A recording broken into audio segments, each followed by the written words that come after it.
सूरजपुर गांव में कई सालों से बरसात कम होने लगी थी। खेत बंजर हो गए थे और लोगों के पास खाने तक का संकट था। ऐसे में रामेश्वर नाम का एक युवक अपने गांव को छोड़कर काम की तलाश में दूसरे गांव आनंदपुर पहुंचा।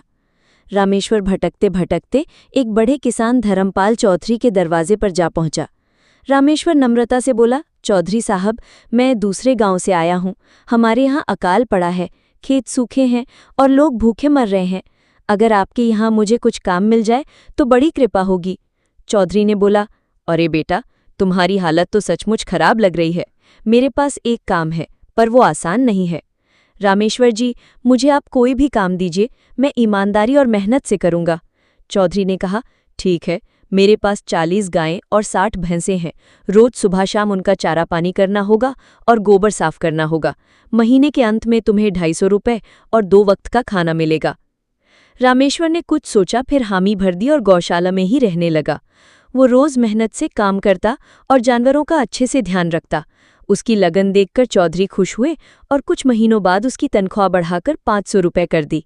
धीरे धीरे रामेश्वर ने पैसे बचाकर एक छोटी सी झोंपड़ी बना ली और वहां रहने लगा। कई साल बीत गए। मेहनत से उसने काफी रकम जोड़ ली, पर गांव में चोरी की घटनाएं बढ़ने लगी। डर के कारण वो अपने पैसे गांव के मुखिया रणवीर सिंह के पास रखने चला गया, क्योंकि सब लोग कहते थे कि मुखिया बड़े ईमानदार और भरोसेमंद हैं। रामेश्वर ने 7,000 रुपये रणवीर सिंह को सौंप दिए। रणवीर ने बड़े प्यार से कहा, चिंता मत करो बेटा, तुम्हारे पैसे मेरे पास सुरक्षित हैं। 2 साल बाद रामेश्वर ने तय किया कि अब वो अपनी जमीन खरीदेगा। वो रणवीर सिंह के पास पैसे मांगने गया। रामेश्वर ने कहा, मुखिया जी, मेरे 7,000 रुपये लौटाइए, अब मैं खेती शुरू करना चाहता हूँ। रणवीर सिंह ने कड़क आवाज में बोला, अरे भाई, मैं तो तुम्हें पहचानता ही नहीं। कौन से पैसे? कोई सबूत है तुम्हारे पास? बिना लिखत पढ़त के मैं कैसे मान लूं? रामेश्वर गिड़गिड़ाता रहा, पर मुखिया ने अपने आदमियों से उसकी पिटाई करवाई और उसे भगा दिया। रामेश्वर दुखी होकर अपने घर लौट आया। 2 दिन तक वो दर्द से काम पर भी नहीं जा पाया।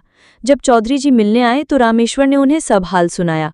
चौधरी गुस्से से बोले, अरे ये रणवीर तो बड़ा ही धूर्त निकला, तो चिंता मत कर, मेरे पास एक उपाय है। अगले दिन चौधरी एक बड़ा सूटकेस भरकर रणवीर के पास पहुंचे। चौधरी भाई, मैं बाहर शहर जा रहा हूं, मेरे पास 50,000 रुपये हैं। इन्हें आप ही के पास रखवाना चाहता हूं। गांव में आपसे ज्यादा ईमानदार कौन होगा? रणवीर की आंखें चमक उठी, उसने तुरंत हामी भर दी। तभी रामेश्वर भी वहां पहुंच गया। रणवीर अचानक मीठी बोली बोलने लगा, अरे रामेश्वर बेटा, अब याद आया, तुम्हारे पैसे तो मेरे पास हैं ही। ये लो, पूरे 7,000 रुपये वापस ले लो, मुझसे उस दिन गलती हो गई थी। रामेश्वर पैसे लेकर चुपचाप निकल गया। इधर चौधरी ने हंसते हुए कहा, तो रणवीर भाई, अब तो आप साबित कर चुके कि आप बहुत ईमानदार हैं। पर अच्छी खबर यह है कि मुझे अब शहर जाने की जरूरत नहीं है। व्यापारी खुद हमारे गांव आ रहे हैं, तो पैसे अपने पास रखना बेकार है। धन्यवाद। इतना कहकर चौधरी भी अपने पैसों का सूटकेस उठाकर वहां से निकल गए। रणवीर माथा पीट कर रह गया।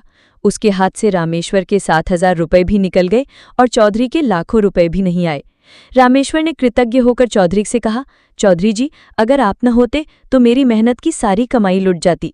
चौधरी मुस्कुराए, बेटा, जो ईमानदारी से कमाता है, भगवान उसकी रक्षा खुद करता है, और जो दूसरों को ठग कर जीता है, उसका धन कभी टिकता नहीं।